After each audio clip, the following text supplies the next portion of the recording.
Bonjour chers parents, bonjour chers compatriotes et bonjour mes frères. Monoko nanga inganga, yanga na lotaka. Ce que je vous ai toujours annoncé finit par se concrétiser.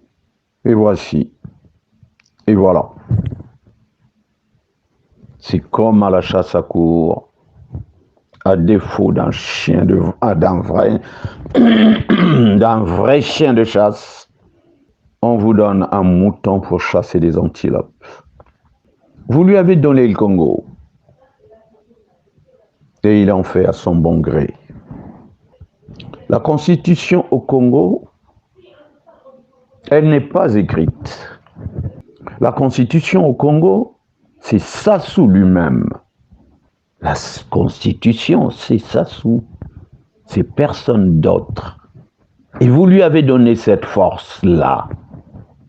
Ça fait 40 ans qu'il est au pouvoir. Il vous a affamé. Il vous a mis dans une situation de soumission. Le Congo, c'est sa chose. Il en fait à son bon gré. Thierry Mongala vient de nous annoncer cette nuit, comme à l'accoutumée, que Sassou veut modifier l'article 157 de sa constitution. Pourquoi? Est-ce qu'on peut modifier une constitution pour une maladie? Non. Pourquoi on ne l'a jamais modifié pour le palu qui tue beaucoup plus les Congolais? Pourquoi on ne l'a jamais modifié pour le sida qui tue beaucoup plus les Congolais? Et pourquoi la modifier pour le Covid ou la Covid qui n'a tué que 300 personnes? Et on sait vraiment si les 300 personnes sont mortes de Covid. Le Covid n'est pas une raison valable pour modifier une constitution. Voilà encore une occasion de se foutre de la gueule des Congolais, de se moquer des Congolais qui souffrent. Sassou a compris qu'en 20 jours, il ne peut pas asseoir le pouvoir de son fils. Sassou a compris qu'en 20 jours, le PCT et quelques Congolais qui sont déterminés vont chasser son fils.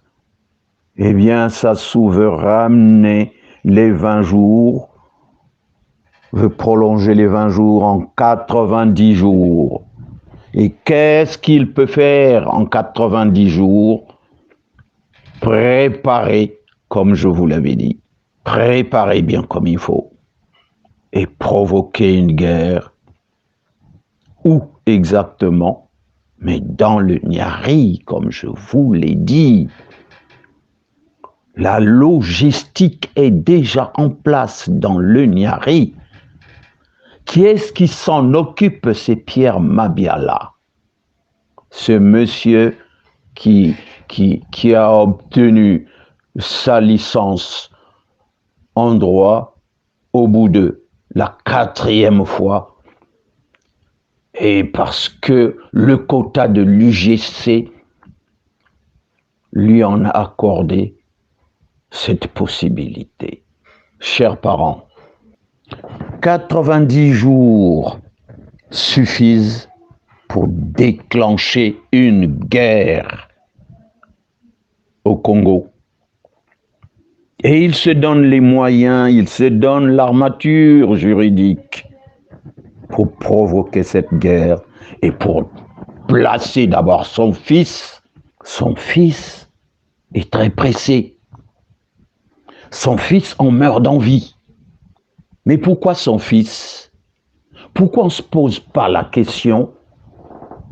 Pourquoi Sassou veut à tout prix placer son fils? Mais parce qu'en dehors de son fils, personne ne peut le protéger. Sassou ne peut pas se permettre de démissionner aujourd'hui.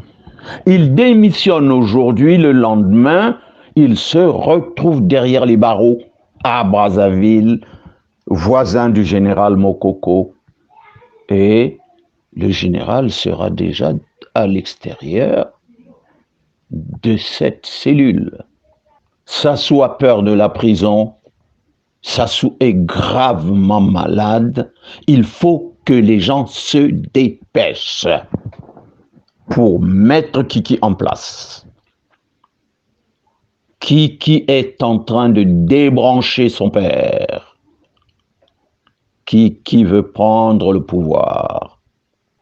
Sassou n'a pas choisi Kiki parce que Kiki est capable de redresser le Congo. Mais non, il n'y a pas plus mouton que ce garçon. Kiki, c'est quelqu'un qui est incapable de résoudre une petite équation à deux inconnus. Incapable, pire qu'un âne. Et voilà qu'on veut le mettre à la tête du Congo, rien que pour protéger son père et non pour protéger les Congolais. Vous trouvez ça normal? Eh bien, il arrive. Il arrive avec les 90 jours qu'on lui donne. Il prépare sa guerre. Et voilà que le sang va encore couler. Pour une raison toute bête. Sassou est capable de demander pardon. Sassou, c'est un monsieur, un grand-père très rusé. Il peut réunir les Congolais pour leur demander pardon, pour reconnaître ses erreurs. Il ne sera pas exécuté. Les Congolais ne sont pas revanchards. S'il vous plaît, c'est le moment de vous lever. C'est le moment de vous lever. N'attendez plus parce que là, les choses pressent. N'attendez plus rien. Moi, je ne suis qu'un lanceur d'alerte. Et ce que je vous ai toujours dit, c'est des choses qui arrivent toujours. Mais cette fois-ci, ça devient sérieux. Les choses sont sérieuses.